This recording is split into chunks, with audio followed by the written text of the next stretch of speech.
Good morning, everyone. Thanks so much for joining me here on Wave Now. I'm Myra Ansari. Hope you're having a good Thursday. We are going live to Frankfurt at the Capitol, where a group of citizens, they're called Advocates for a Safer Kentucky, also known as ASK.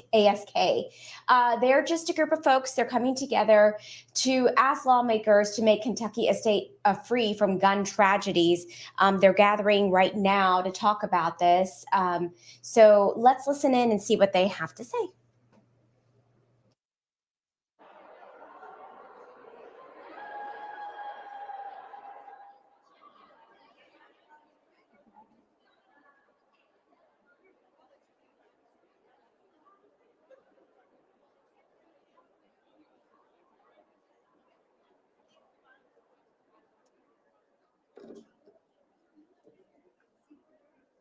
Good morning. Welcome. Welcome, everyone.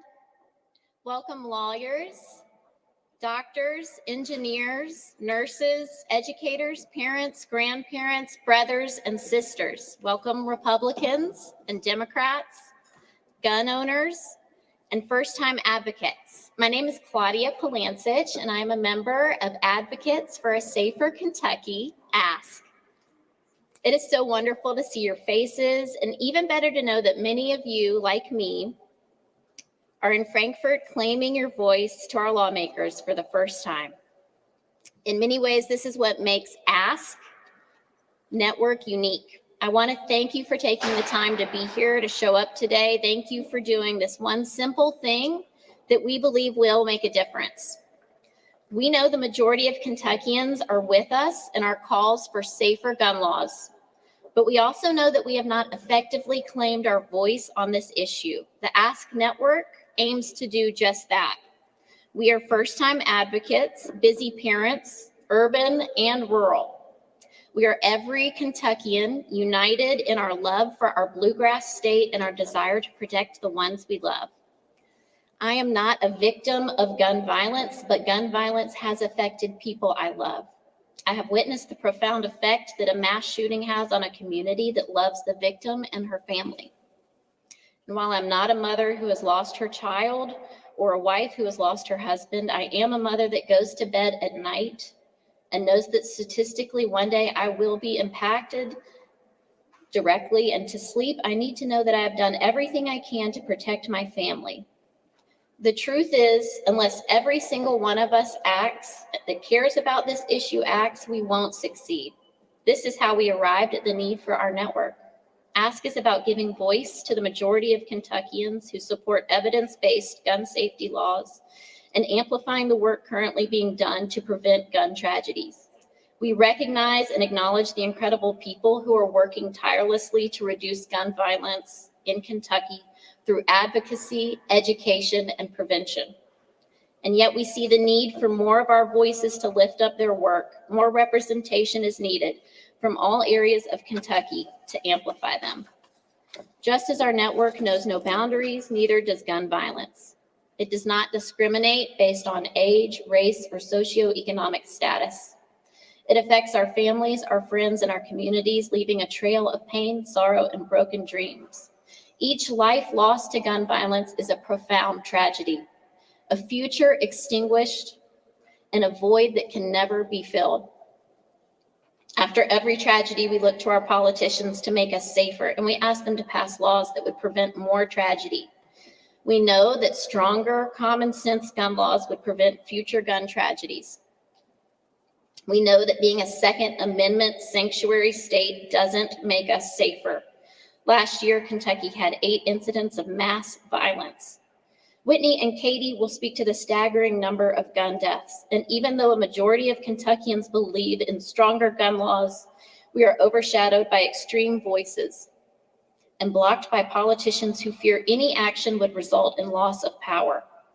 We must unite our voices and grow our network to show our lawmakers that inaction is not an option. We can do this by coming together and bringing every person we know who cares about this issue together. We need to be louder and stronger than ever before.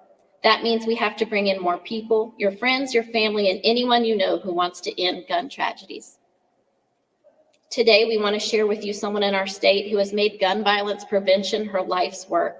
Her name is Whitney Austin, and she is co-founder of the organization Whitney Strong. Whitney tirelessly calls on lawmakers to take action to address the gun violence crisis.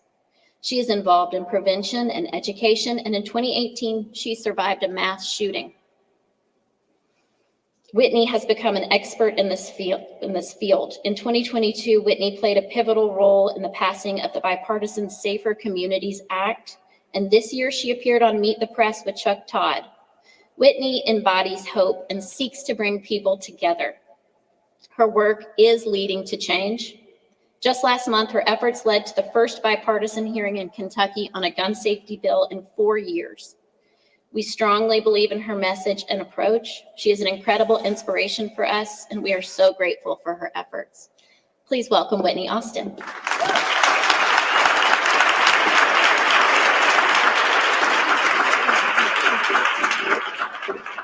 And thank you to Claudia and Katie, and of course, all of you.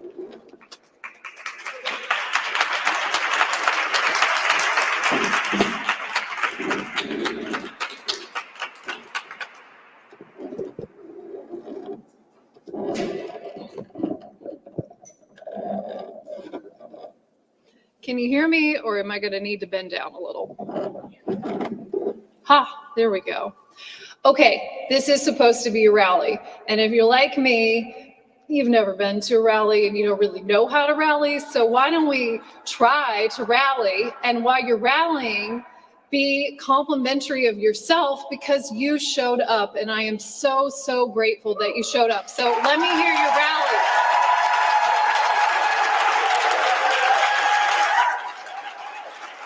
I think this is how we're supposed to do it, so good job.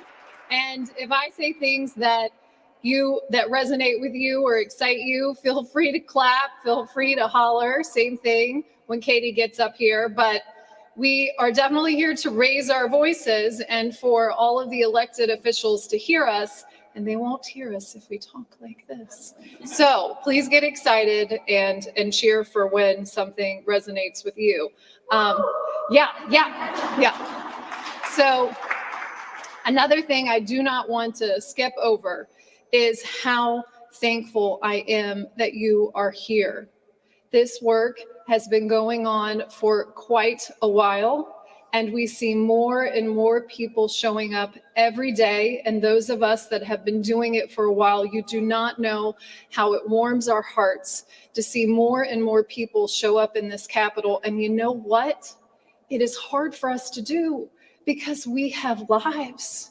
We have jobs, we have responsibilities, and it is not our full-time job to be in the Capitol. I mean, it is now for me personally, but for you, it is not. So this was a big deal. You left work, you got on the expressway, you filled your tank full of gas. Some of you brought your children, which is so special.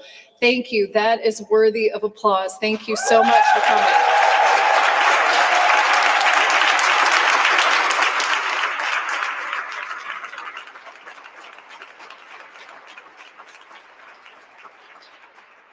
Now, I want to start my comments with everybody thinking about, why are you here?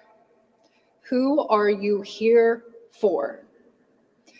If you're like me, you're here for your kids. Nothing is more important than our children and making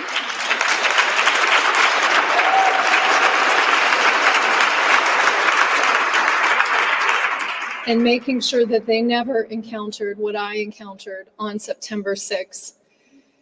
Maybe you're here because you're worried about yourself.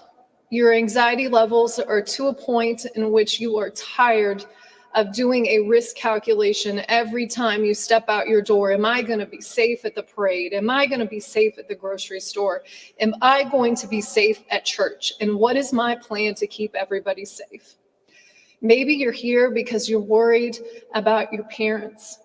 Maybe you're worried about them in their old age and what they would do if they found themselves in the midst of a mass shooting. Or maybe you're here because you, love someone who struggles with suicide, or you work in a mental health profession and you see the rising rates of suicide and are frustrated by how easily they can gain access to a firearm. I don't know why you're here, but something is in your heart and in your mind, and it made you get in the car and it made you drive to Frankfurt.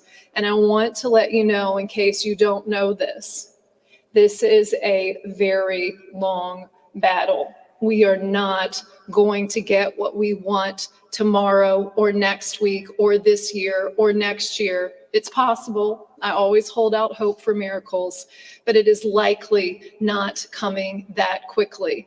And so when you get frustrated, and I could give you story after story of crying alone in my car because things haven't gone the way I wanted them to, I pick myself back up because I think about why. Why am I here? So I want you to think of that. Always think of who you're here for and use it as your fuel to keep showing up. Now, I come at this from a different place than many of you, but it doesn't matter. You all have a story. You all have power in this fight. On September 6, 2018, my life changed forever. Before that, I was like so many of you. I was a working professional woman who was trying to climb the corporate ladder, be a good mother, be a good wife, be a good citizen in this great country that we love. But when I walked into Fifth Third Bank on that day, everything changed. There was a mass shooter in the lobby. He wanted to kill as many people as possible. And I walked in at the exact right moment. I found myself stuck in a revolving door, taking gunfire.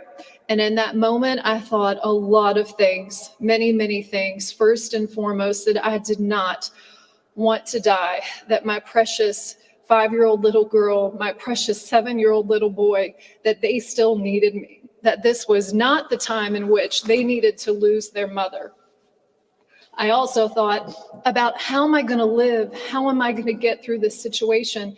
And there were no good options for survival other than picking up the phone and trying to call 911. And as soon as I moved my dummy arm to try and get to the phone is when the next barrage of bullets hit. And in that moment, that as a person of faith is when I said my prayers and thought, this is it. This is it. This is when my life is going to end. But miraculously, heroic police officers from the Cincinnati Police Department arrived, and it didn't just stop with them. There were heroic bystanders that helped with things like tourniquets. There were amazing emergency response people that got me to the hospital, amazing nurses and doctors that worked to save my life. And when I woke up in that hospital in Cincinnati, I was surrounded by the most amazing angelic faces. And they looked at me and they said, "You are a miracle. You were shot 12 times and none of those bullets hit any major organs or arteries. You all, nobody gets that. Nobody got what I got in that moment. And that's why I'm here, because I have a responsibility. We all have a responsibility to do better and to make sure. I don't know why I'm so emotional lately. Yeah.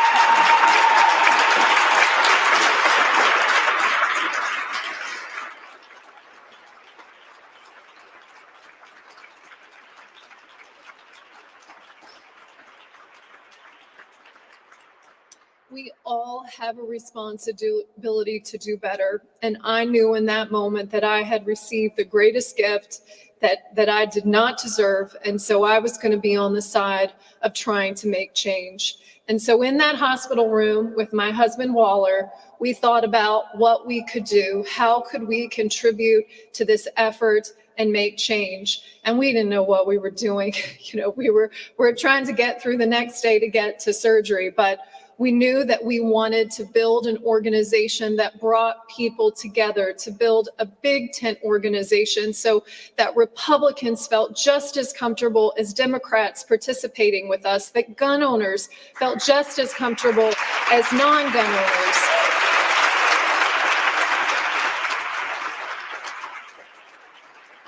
And in that point in time, it was a gut instinct that that type of organization needed to be built. But I can tell you many years later that it's not a gut instinct any longer, that the data supports, like somebody's sign, I am the majority, that the majority of Americans, the majority of Kentuckians want to see change. And if we work together and raise our voices in unison, that we can get to that finish line, that we can get to the policy changes that we want to see.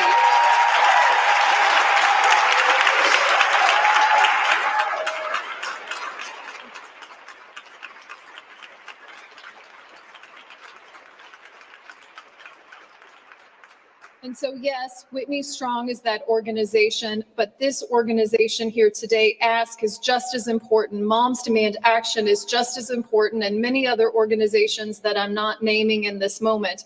We all have that responsibility, and when we work together and we show up, we will see the change that we want to see.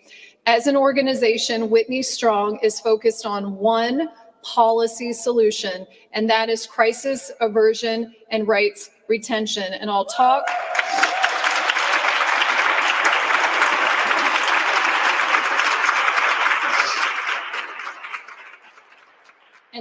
more about that in a moment, but I want to give you a few stats, not to steal any thunder. Katie, I don't know what stats you're going to give, but it is helpful to understand what is going on this issue so that when you are speaking to elected officials, you're coming from a place of education. And surprisingly, a lot of them don't know this information yet. They have a lot of issues that they have to keep up with.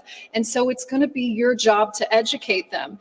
And so this is not a problem, this is a fact. So when you're going into these conversations, you need to know that in Kentucky, more than half of households own at least one gun. So any policy solution we bring to them needs to take into consideration what gun owners want and what gun owners need. And of course, they need to be a part of the conversation. When it comes to, yep, we want our gun owners involved. And in case you don't know, we are a gun-owning family. And so please, gun owners, feel welcome to participate with us. When it comes to the number of gun deaths happening in this state, in 2021, that's the most recent data we have access to through the CDC.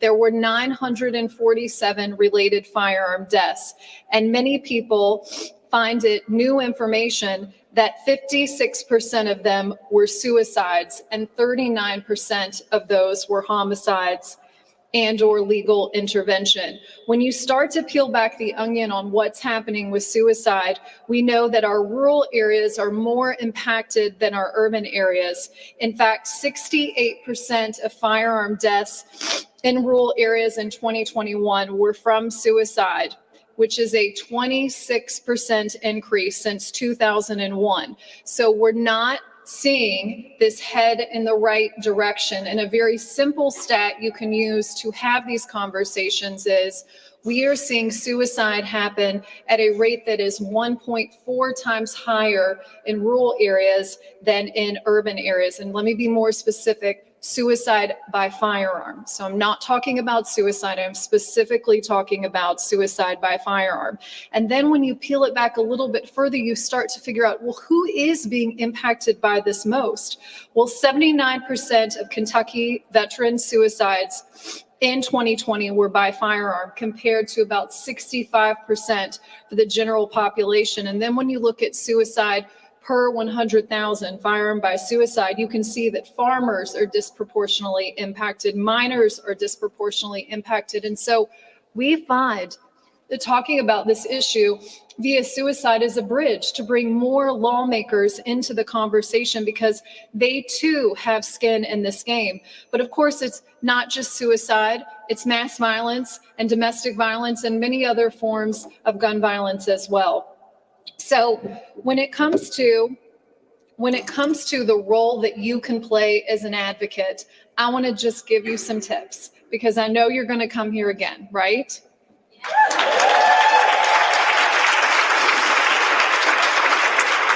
This is not your one and only time in the Capitol. You're coming back and you're wearing those hats. So there are a couple of rules that I'd like you to understand in order to be a good advocate, in order to get us closer to this finish line and there as quickly as possible.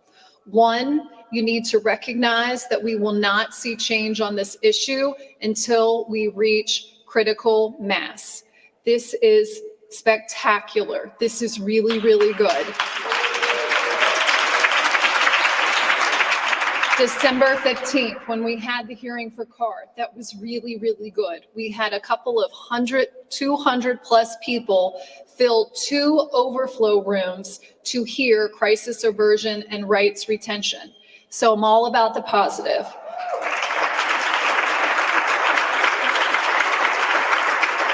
But I'm also big on high expectations, and I only have high expectations because I know you can meet them. So we can do better. We can fill this room so that we can't move, so that we're breathing on top of each other. We can fill 10 rooms the next time we have a hearing. We can have a rally so big that we're taking up the entire lawn of the Capitol. That's what critical mass looks like. So do not question for 1 minute that none of these things matter. They do. Every single thing you do matters. Every email, every phone call, every petition signed, every time you show up in this building, every time you have a conversation with a friend who's not yet ready to participate, every single one of them matters, and they accumulate over time to the point that we are where we are today and will be even bigger and greater every day from this point forward, but it will be because of you. So don't ever question that what you're doing matters. It does. The second thing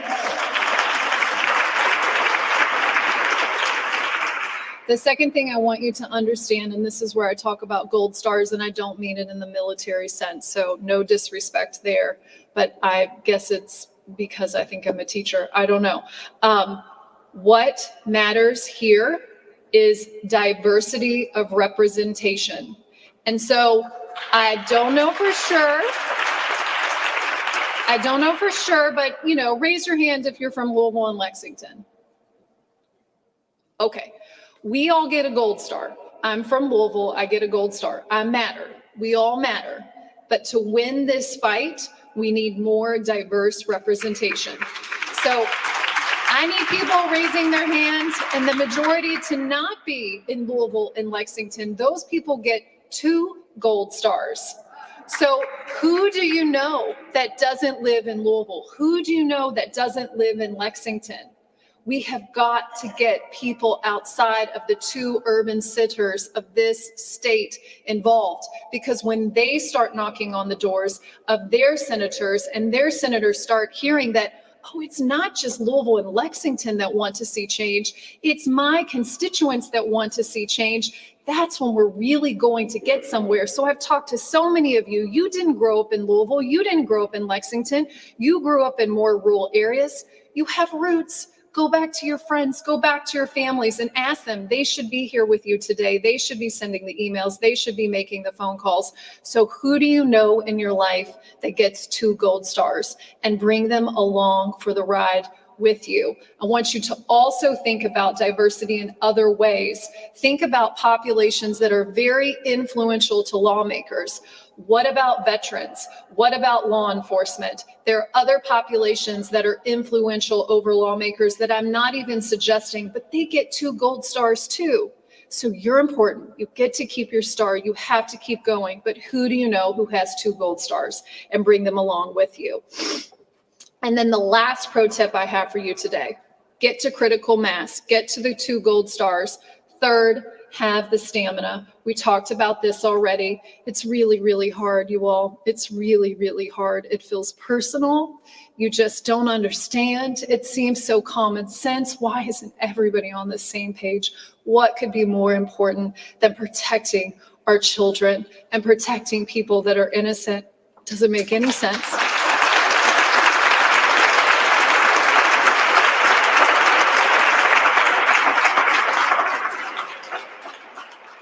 But you know what? There's a lot in the history of the United States that doesn't make any sense. But we fixed it, and we're still fixing a lot of it. And how do you think that happened? Do you think that happened with people that came to the Capitol once and said, oh, well, I did my job? Do you think it's people that said, oh, I just really don't have time to send that email? No, it was passionate people just like you that picked themselves back up every single time they lost the battle, some of them for decades and decades and decades, some of them that died before they saw the change that they wanted to see. But they got there because their efforts were righteous and they were on the right side of history, and that is who we are too. So remember, who are you doing this for? Build your stamina and keep showing up.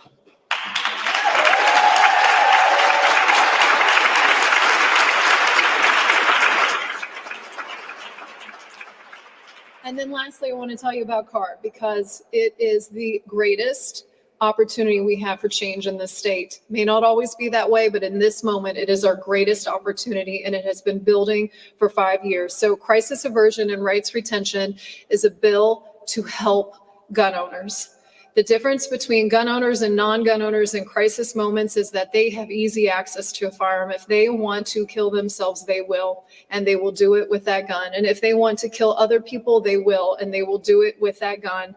And so we need to have a tool, a legal path in this state, so we can press pause, temporarily transfer the firearm, and get them the help that they need so they can go back into a place in which gun ownership is safe.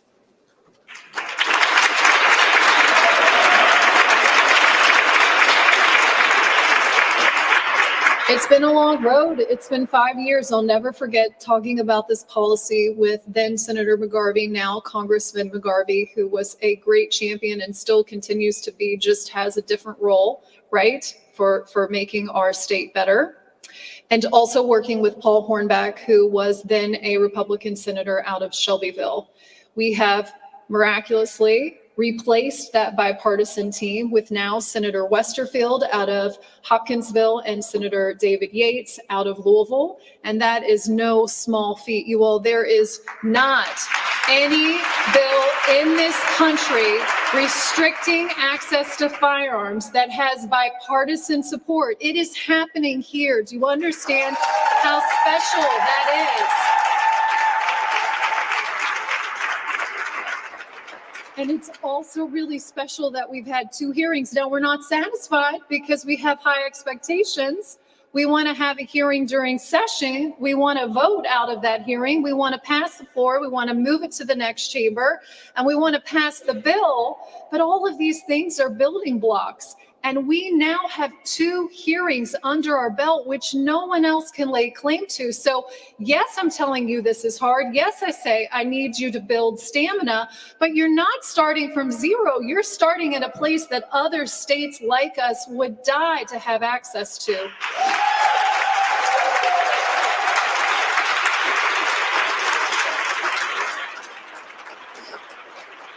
So 2 things I need your help with, and I am kicking myself because I left the flyers at home, and it's so much easier to get you to do things when I give you a piece of paper. So please don't make me feel bad about this and wake up in the middle of the night and remember that I forgot the flyer.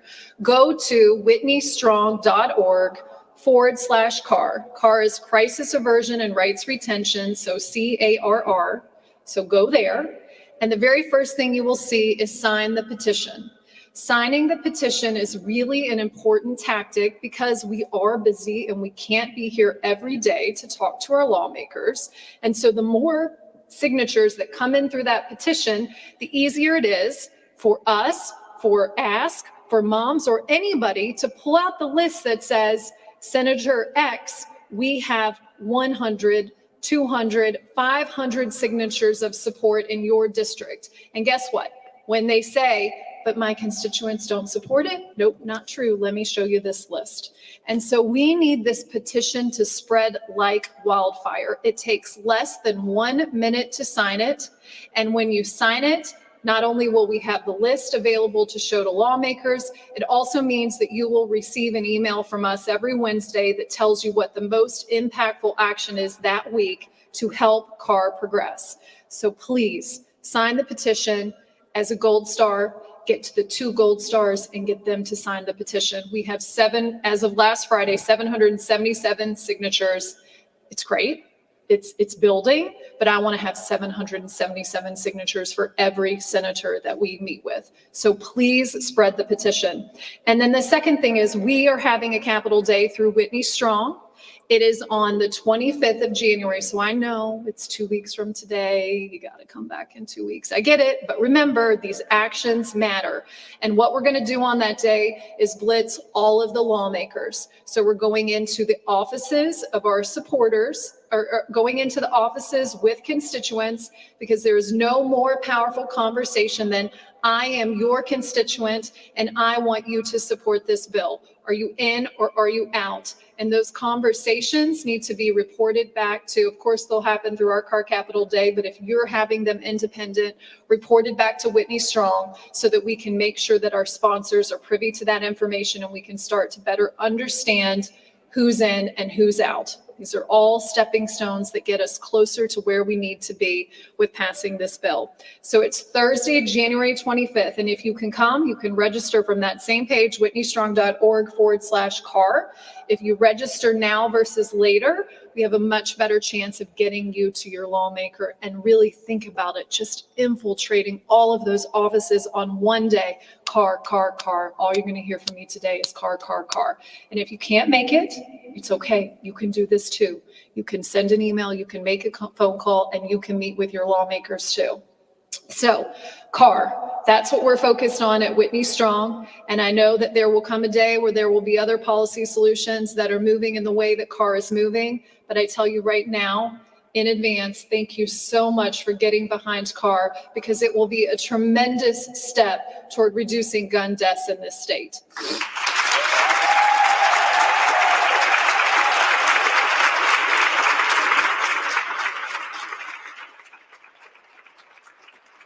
And then I have one last story if I have time, because I think I went a little, am I okay to tell a story?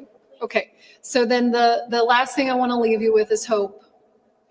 If you don't have hope, you will not take action. And if you do not take action, we will never see change. And so you have to hold on to that hope. And I could give you a lot of stories. I could be here all day and you go, gosh, like this is not as bad as I thought. Change is really happening. We can do this. But my most favorite story is the story of the Bipartisan Safer Communities Act. So I'll never forget going to Washington, D.C. with the team for the first time in 2019. I still had a sling from one of my surgeries, and I thought, oh, well, we're going to talk about background checks because the data is very clear. You've got majority support on both sides of the political aisle. That's what we're going to do. And so met with Senator McConnell and others from Kentucky and Ohio, and really just thought, like, this is going to be so easy. So walked into the office and of Senator McConnell, and it was not easy. It was no every which way, no matter how we had the conversation. And it was the first realization that, wow, this is going to be really, really hard. And so went home and licked our wounds and figured out, okay, how are we going to do this differently? What should we advocate for? How to do this differently? And so over the course of the last 5 years, have continued to keep in contact with Senator McConnell and his office and building relationships and, educating. So much of this is education. Do you really understand how this issue is impacting our state? And then fast forward to 2022, and one of the worst moments in all of this was the back-to-back mass shootings, with a mass shooting in Buffalo, and then, of course, the horrendous slaughter of innocent children in Texas. And the country, and so many of you, I am certain, were activated in a way that you had never been before and thought, we have to do something about this. And as we go into offices in DC, they tell us, we've never seen it like this before. We're seeing 2 to 3 times the volume of calls and emails coming into the offices. It's incessant. We can't get away from it. And we're thinking about this policy solution, putting together this package. Of course, it didn't know it was the Bipartisan Safer Communities Act, didn't know who would be involved and who wouldn't, but just felt like there's something in the air. This is actually going to happen this time, all the while continuing to work the relationships with Senator McConnell and other offices. And I'll never forget being there the week before it was announced and hearing directly from him and his office that he was going to be one of the senators who announced his support before the bill was released. And they were so smart. They knew how the filibuster worked. They knew they had their votes on the left, and they knew they had to at least get 10 votes on the right in order for it to pass. It was a stronghold of 10. They knew nobody was going to back down. They were going to do it together. Of course, it wasn't just Senator McConnell. There were many, many other lawmakers that participated and made that a reality. But I went from no, no, no, no, no, no, no, to I'm lending my support publicly, and I'm one of the 10. That moment.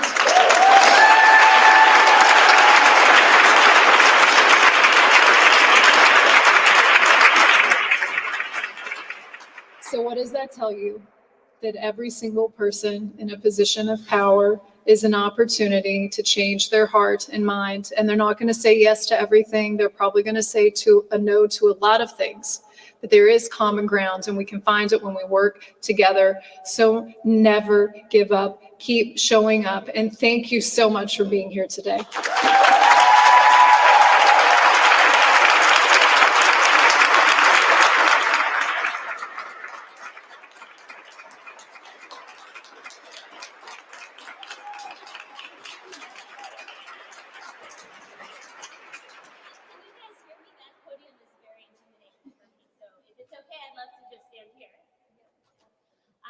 Hi, I'm Katie Kaufman, and I am a member of your Ask Network.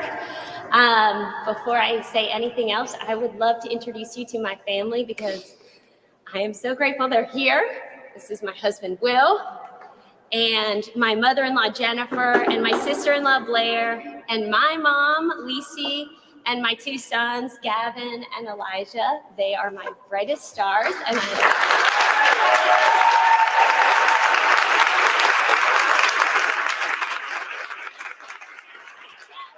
So I'm Katie, and you've now met my family, and I am a Republican, and I'm a resident of Bourbon County, which is what I think makes today actually different.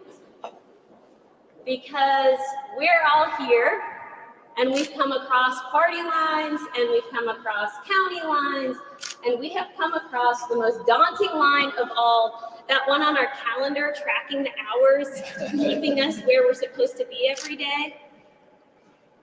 And the truth is, we are way too busy to be here. We are raising our kids, we have our jobs, we're taking care of our parents or our grandparents. We are way too busy to be here, and yet here we are. And here we are because, as Whitney said, over 900 Kentuckians were lost. It's unacceptable. We know the United States has one of the worst gun violence rates in the world, and our poor state is 44% higher. It's so unacceptable. And the accommodations that we've made in our lives, how we've adjusted to accept that reality. We avoid downtown after certain hours. We look over our shoulder as we're walking through the grocery aisle. We're wiping actual tears off our face when we send our kids to school because we just heard the news of the last gun shooting. It's so unacceptable. And we agree it's unacceptable, and that's why today is different. Because yesterday's divisions of Republican, Democrat, urban, rural, gun owner, not gun owner, those have all gone away. Because today,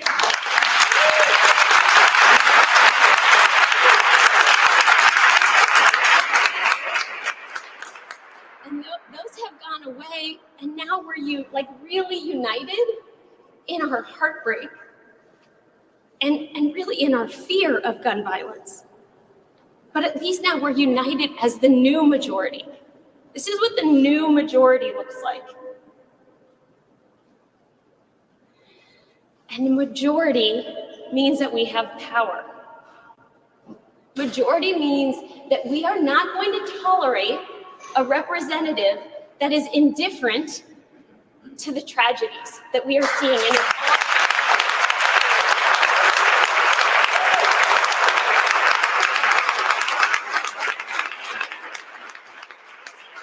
And we're also not going to tolerate a representative that refuses refuses to participate in solutions that keep Kentuckians safe.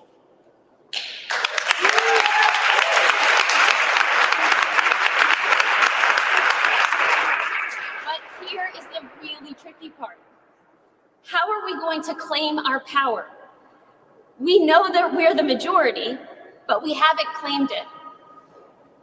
And that is what ASK intends to do. We intend to create a network that encompasses all 120 counties of Kentucky. We intend to provide a platform for every Kentuckian that believes in common sense safety around firearm and gives them a voice here in Frankfort. Now, today is day one of building that network. Today is day one, and tomorrow we have 364 days before we are back here holding our lawmakers accountable. So what Claudia and I have said we'll do is that we will keep an eye and communicate with you on what is going on in Frankfort related to firearm safety. We're going to tell you which one of your representatives is not supporting CAR, which one of your representatives is supporting concealed carry on our university campuses. We are going to shine a light on every lawmaker that refuses to do their job and keep us safe.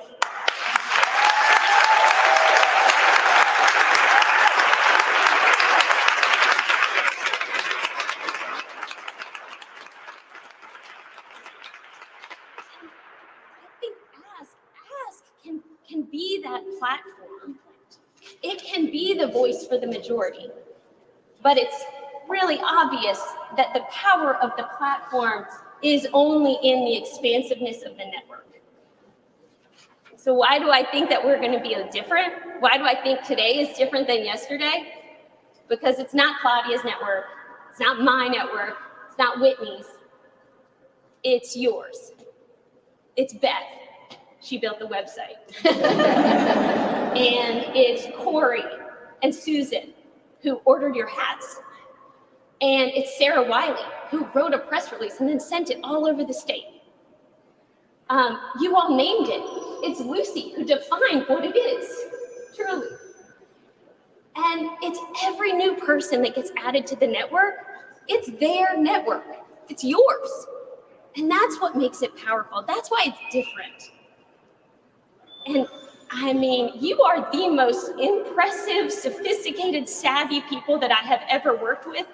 And let these lawmakers, let them underestimate us and the new majority at their own peril. Because you are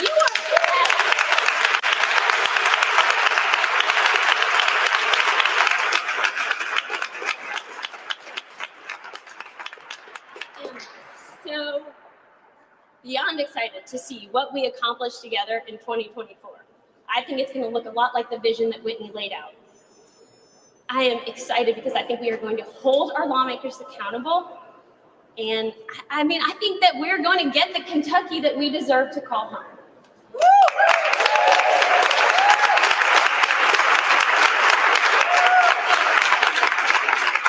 Thank you so much for coming. Thank you for spending your very, very precious time with us. We promise not to waste it, and we'll be in touch. Thank you.